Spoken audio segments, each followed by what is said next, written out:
make America great. Like, the foundation of this nation wasn't built on blood, stained soil with chained hands. Goddamn. What it's like to be black in a white America.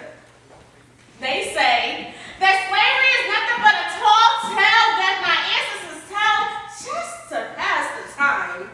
Like it's some type of urban myth, a legend. You like textbooks tell it, white people treated black people bad. This made black people mad. We protested and boycotted a man named Martin Luther King Jr. had a dream that we would all have to crack and live in harmony and peace, but he was murdered. So that dream he never even lived to see. Now his death impacted the whole world, made the whole world sad, but his murder was jail. And that was the end of racism, right? Like we don't see the hooded sheets of your ancestors now hidden behind maggots. I'm sorry, I mean Texas to hospital scrubs. I'm sorry again, I mean pinned to the silver of our educational system. Like we're really dumb. And we don't see the hooded sheets of your ancestors now hidden behind the large oak table that sit in the major rooms of the major corporations of America. Like we don't see the hooded sheets of your ancestors now pinned into the BS law. Like we don't know who the senior grand law was to protect. Like we don't know that we're the reason we're called behind your stop and frisk. We're dead, we comply, we're dead, we resist. Goddamn. What it's like to be black in a white America. You know, I could have been behind to tell her.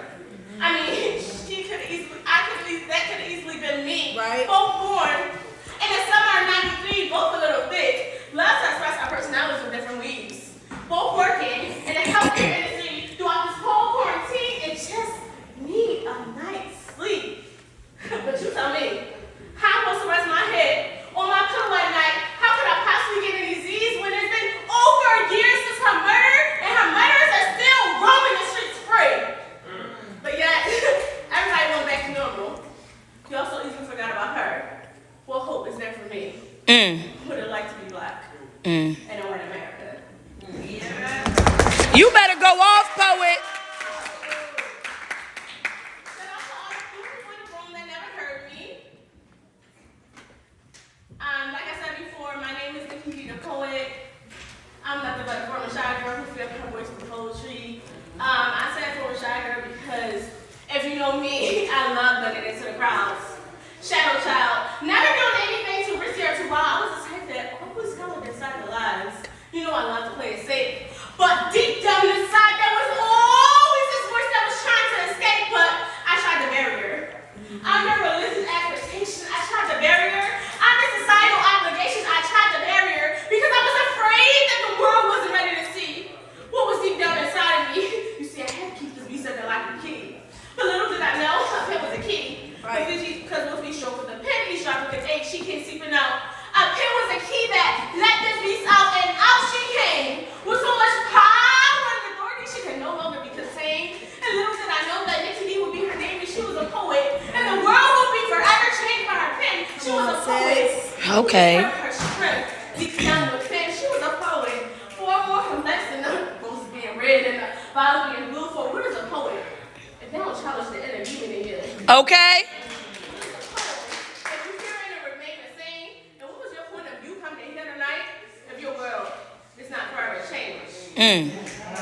So what I like to do with my poetry, I like to talk about some traumas I had. I like to talk about my childhood, faith-based experience, as well as some of my worries, my woes as a single mom, to promote a message of love, hope, and self-love. And the biggest thing I struggled with was growing up was I was in a relationship that was verbally abusive and turned physical, but a lot of people feel as though because it's verbal, that it's not really trauma and it doesn't really have an impact. But I'm here to let you know tonight that words can hurt too. Yes. Right? Sticks and stones may break my bones, but words, they hurt too. Have you ever tried to explain wounds that no one can see? It's so easy to detect a victim once blood has been shed, but what about me? Just because there's no X-ray, no CAT scan, no MRI machine that can easily detect my hurt doesn't make it any less real. There's no IV that can give you to replenish all the self-love that has been diminished, and even with this outer layer of skin that is finished undoing the harm that he has done and has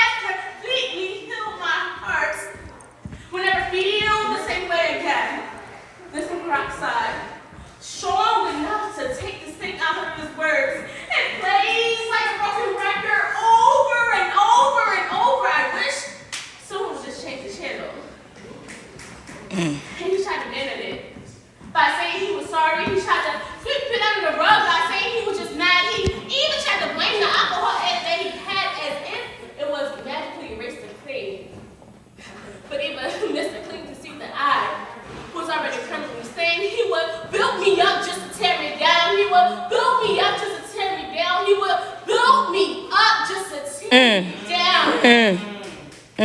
I was stuck in the cycle. And as soon as I thought, okay, enough is enough, and I would pack my shit and prepare to leave, he would magically morph into the person that I wanted him to be. Or maybe I was just so blinded by his potential that I saw what I wanted to see, because after all, I was just this young girl, foolishly looking for someone to love. So every time something would happen, I would forgive him, I would stay, hoping and praying that this would finally be the time that he would change, but even a broken record, even a broken clock, is right twice a day. And the thing about you calling yourself a self-love poet, everybody thinks that self-love is all cute and glamorized, so they think they're going to be happy, lucky all the time. But the thing about self-love, and I had to learn this, and this is my last piece on tonight, is that self-love is letting people know exactly where they got you fucked up. Okay. Setting bills and holding people accountable. Yes. So this piece was about when the pandemic started, there was a lot of people sliding in people's DMs. Okay. Hook up. Okay. Was trash and they ain't happy day. But I had to let them know that I'm not a sneaky lady. Okay. I'm more than a Who sneaky eats lady. my face? I require phone calls. Good morning, text flowers and dates. Oh, that's not enough for you? I'll give you two options. Come correct and get the fuck out my face in. I don't care what I was in the past, the woman that I am today. No, she can't relate. You see, I'm much more than a sneaky lady. Sending heart emojis all up in my DM, writing me essays about how fine and chocolate I am and everything you would love to do. But I checked my profile. Not one like, what not one comment from you, I guess. Public displays of your affection makes you uncomfortable.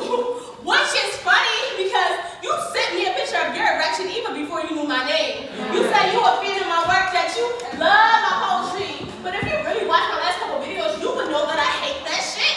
And I said it before, clearly you have a problem with your comprehension, so let me say this shit again. I'm more than a fluffiness of my tits, the juiciness of my ass, and what is in between my thighs. So let me get this straight. You think you're gonna tap this ass when you can't even double tap the pic? Truth be told, without a cheaper in her mind, you can't even get her wet. Fuck you still doing in my DM for you didn't get it to your thick skull yet. I'm more than a sneaky link. Meaning, if you don't think enough of me to text me throughout the day, don't text me after 10 p.m. asking me what I'm doing. I'm in bed, legs closed, being the child of God that's with Sir Marlene Briggs. Okay. You know what my biggest problem with you niggas on the day? Number one, you don't know how to date. Half of y'all are crappy leg. All we have you is a female of what do you do for your money when you don't have a pocket piss in or when you're alone without. Okay. So quick to pull this. You better talk that shit. You better talk that shit. Well, what's your status? When was the last time you got tested? Yeah. Saw your PCP. Walking around looking like a walking. He don't even know what PCP means. Okay. I'm not a bitch, and I really, really, sincerely, wholeheartedly don't mean any disrespect. But if you think you ever have a chance of getting with Nick, I'm gonna need you to learn how to come correct. Thank you guys so much.